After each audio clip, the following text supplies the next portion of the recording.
everyone, and welcome to the February edition of our monthly leadership podcast on leading his leaders. I am your host, Avery Nesbitt. Hey, if you're joining us for the first time, welcome to the podcast. We try to talk about real things that affect us all as leaders and as we are leading the leaders that God has put in our lives. And so this month's going to be a little different. We're talking about everybody else besides you. This month, we're going to talk about not just your leadership, but your relationship with your leaders. Specifically, we're going to talk about what happens when you lose trust or confidence or respect for your leaders. So let's get into it. This is actually an all too common yet terrible situation to be in. You're going about your day, you're doing your thing, you're on your job, you're in your ministry, and something happens. Something is said that begins to erode the trust between you and your leaders. And little by little, it becomes harder and harder to look at the future with any hope if you don't have trust in your leadership. It's almost impossible to try to plan for the future and figure out where you're going together if I don't respect you today.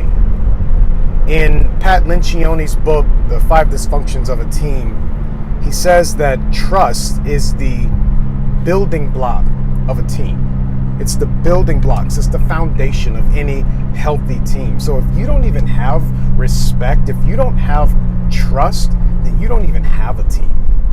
Because the way I like to think about it is trust, respect, it's the currency of relationship. And so if you don't have that trust, if you don't have that respect for one another, then your relationship is bankrupt. So what do?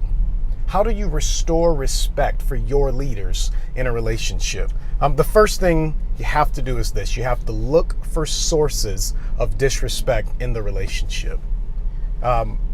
It's so subtle and it's so easy, but disrespect in a relationship is like poison in the watering hole. I mean, no relationship can withstand constant contamination of disrespect.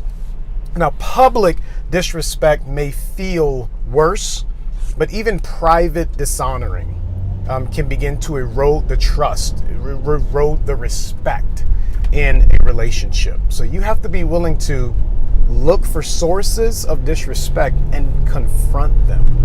I mean, here's an example of how to do that. You can approach your leaders. You can approach your upline, your managers, and just say, hey, something happened a few days ago, a few weeks ago, that I think could get in the way of us being successful.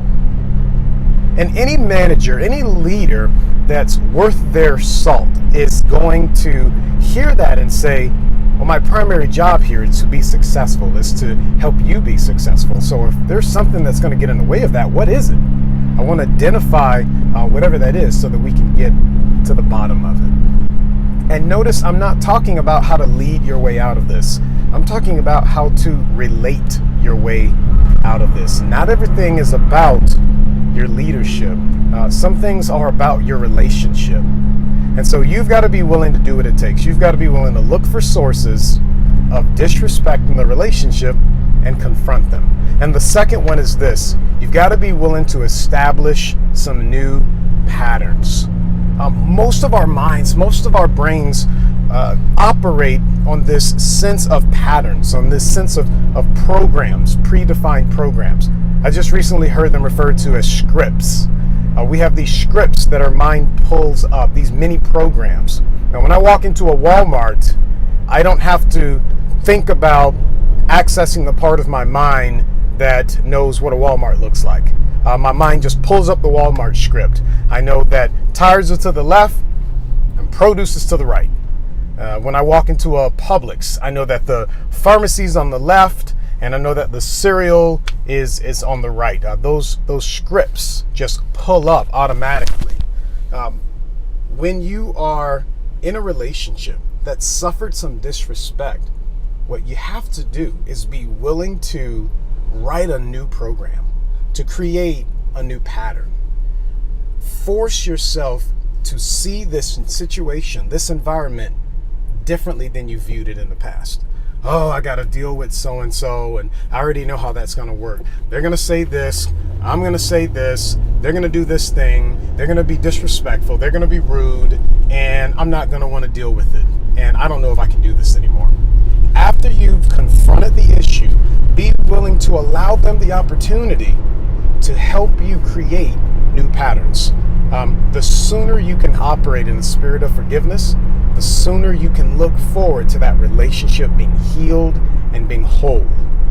So look for sources of disrespect and be willing to create new patterns. And I tell you what, you can't do the first one and try to skip the second one. You can't look for ways that there's been disrespect in a relationship, confront them and say, but you're never going to change. If that's the way you feel, then you're in the wrong place and it's time for you to move on. So that's it for this month. Stay tuned on leadinghisleaders.com. We got some interviews coming up this month. We've got some posts being released. We hope that these are a blessing to you. We want you to share them. We want you to comment. We want you to be a part of the conversation. So thanks, everyone. And hopefully something we've said today helps you as you're leading his leaders.